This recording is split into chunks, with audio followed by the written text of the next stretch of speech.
Have you ever hit a point where you just felt like, well, like your best days were entirely behind you? Maybe you've achieved some great things, fought some really hard battles, or, just lived through enough years that you're ready to sit back and say, I'm done.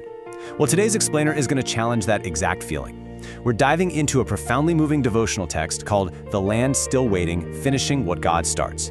It draws its inspiration from the ancient text of Joshua chapter 13, and it's this absolutely powerful reminder that our journey is rarely as finished as we think it is. So let's set the scene here. Picture Joshua, the great historical leader of Israel, standing right at the threshold of old age. His steps are getting a bit slower, his hair is white from years of faithful labor. This guy had crossed the Jordan River, watched the walls of Jericho literally crumble, and seen victory after victory. He is tired, but he has been incredibly faithful. And then the Lord comes to him with this really surprising statement. You are old, advanced in years, and there remains very much land yet to be possessed. Now, what the source text beautifully points out here is that this wasn't some harsh rebuke, not at all. It was actually a gentle, unwavering invitation into the absolute fullness of God's purpose. Because the core message of this passage is simply this: God always has more. Keep in mind, historical scholars estimate Joshua was likely over 100 years old at this point. Over 100! Yet even after all those monumental accomplishments, the journey of faith doesn't just stop. It keeps going. There is always more ground to claim, more promises to walk in, and more of His goodness to steward. The land stretching out before Joshua wasn't just some barren wasteland. It was rich, vast territory, reaching from the brook of Sihor all the way to the borders of Ekron. The text really emphasizes that God's promises actually invite a lifelong pursuit. It challenges us to realize that as long as we have breath in our lungs, there is still purposeful work to be done. Which brings us to Section 2, the danger of settling, looking specifically at the tribes east of the Jordan. Now, this ancient narrative offers a really fascinating historical warning about how God's work unfolds in seasons, and how the choices we make leave lasting impacts. Take the tribes of Reuben, Gad, and half of Manasseh, for example. Earlier in history, under Moses, they actually requested and received their portion of land east of the Jordan River. And hey, it was great land for flocks and grain. They settled early for good land. But here's the catch.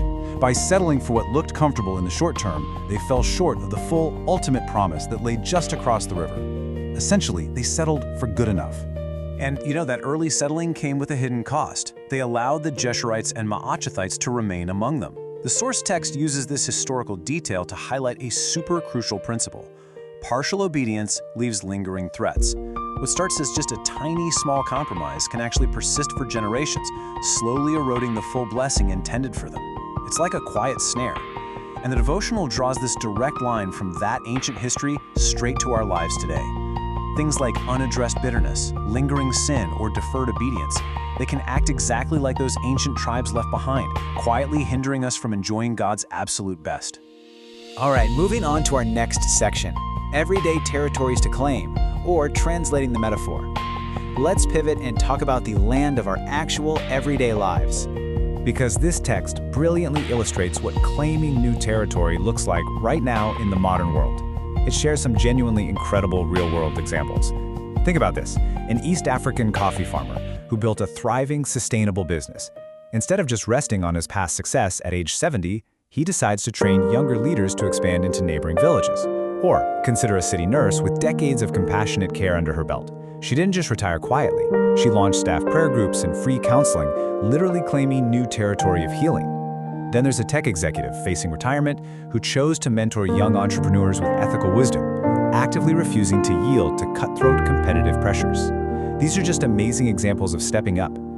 So, it makes you wonder, what is your land? As the text points out, our land yet to be possessed is often found in deeply ordinary, everyday places. It looks like finally mending broken relationships. It's overcoming that persistent habit you've kind of just ignored for years. It's stewarding your daily work with greater integrity, or simply opening your home for hospitality. The text even gives the example of a businesswoman actively rooting out workplace gossip to possess greater integrity, and a homeowner shifting his entire mindset from complaint to gratitude. These aren't necessarily physical acres of dirt, right? They are territories of grace and healing in our daily lives. Next up, we have our ultimate inheritance, the tribe of Levi. Now, let's look at the climax of this historical narrative, because this is where it gets really interesting. The crucial point here is how the text entirely redefines the word inheritance. While all the other tribes were busy building homes and cultivating fields, the tribe of Levi received absolutely zero territorial inheritance. None. Why? Well, because the Lord God of Israel was their inheritance. They served at the altar and were sustained by the presence of God himself. It's this profound picture showing us that our ultimate security isn't found in physical land, earthly possessions, or worldly achievements. Our true portion is found in the Lord. And from there, the devotional text shifts our focus directly to Jesus Christ, referring to him as the greater Joshua. You know, we so often exhaust ourselves trying to conquer worldly measures of success and physical territories, but the true reality for the believer is entirely different. Through the death and resurrection of Jesus, our true inheritance is fully secured forever. We receive forgiveness, new life, and an eternal home. As the Apostle Paul wrote in Ephesians, we have every spiritual blessing in Christ Jesus. God himself is entirely enough, whether your calling involves highly visible territory or just quiet, hidden service. Which leads us to our final section, taking the next step, moving forward in faith. This is where the text brings such a powerful word of resolution for anyone out there who might be feeling a bit weary today. God told Joshua, "I will drive out." He promised that he himself would drive out the inhabitants before Israel. Joshua's task was simply to divide the land. The victory ultimately belonged to God. The text really wants to reassure you that God does not demand you finish every single battle entirely on your own. He doesn't ask for instant perfection. What he asks for is daily faithfulness. Our part is simply obedient trust, taking that next step, forgiving one more time, serving right where we are, and trusting him to drive out the things that we just cannot overcome alone. And honestly, this brings incredible comfort, which is perfectly reinforced by Philippians 1:6. He who began a good work will complete it. You need to know for sure that age, fatigue, or relying on past victories are absolutely not barriers to God's unfolding plan.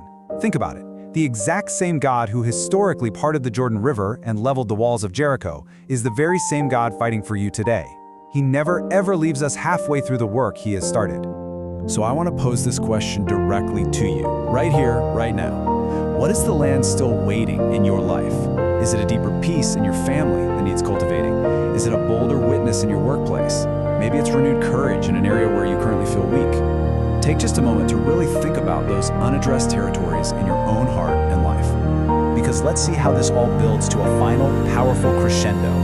God said move forward. The text strongly urges us to look ahead without discouragement. We are called to take faithful, obedient action with whatever is currently right there in our hands. Mark out the land, divide the opportunities wisely, and entrust the next steps to those who will follow. It's all about handing the work forward, step by faithful step. I want to end our explainer today with this absolutely beautiful excerpt from the Devotional's closing prayer. Grant us courage for the next step, wisdom in your ways, and grace to pass the legacy faithfully. May we possess all you have prepared. If this message brought you some clarity or encouragement today, make sure you follow our show for more explainers just like this. And please, consider sharing this specific message with a family member or friend who might need a gentle reminder that their journey isn't over yet. So I'll leave you with this final thought. If the creator of the universe says there is still very much land left for you to possess, what on earth is holding you back from taking the very next step?